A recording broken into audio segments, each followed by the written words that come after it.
Happy FOMC Day. I'm here with Keith Bliss from Catone. So, Keith, we know Operation Twist is ending. We wait expectedly for the Fed to say something. And, of course, every statement is pretty much the same. They tweak a couple of words here and there, but it's basically the same. So, overall, it seems like most people are expecting out of this today is that they're going to just continue making purchases into 2013.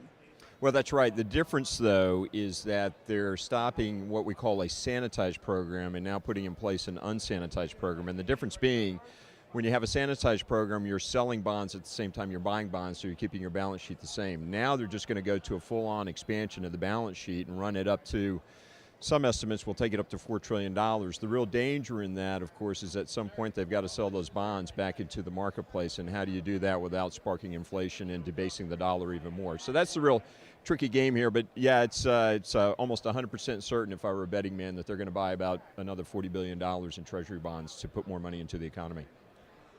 Everybody's wondering, at what point will they be happy with the economy to stop this? Because on the one hand, they're saying, well, we're doing this for employment reasons, because the jobs picture, and yet on the other hand, the other side of the government saying, hey, jobs picture's getting better. Well, remember their dual mandate. Their dual mandate is low inflation and low unemployment. So Chicago Fed Bank President Charles Evans has come out and said, we're going to buy bonds until we get the unemployment rate under 7%.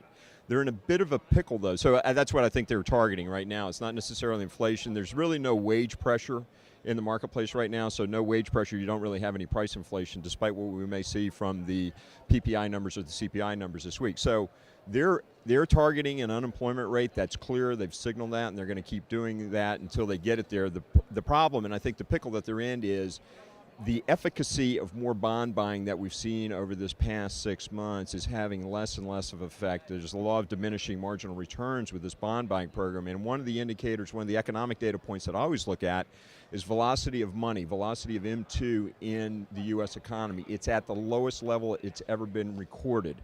So the problem that they have is they're pumping all this liquidity into the marketplace. All the central banks globally are doing that, and the money's just not rotating around the global economy the way they want it to. That's a mechanism that's broken, and they've got to figure out how to fix it. I guess they assume that they're just going to keep pouring money on it, and at some point somebody's going to wake up and say, well, we've got to lend this money, we've got to spend this money, we've got to hire people. We haven't seen that yet, but they're going to keep doing that until we do. All right, well, it sounds like we're going to have a bottleneck of cash over at those institutions sitting on top of all that money before they start to spend it.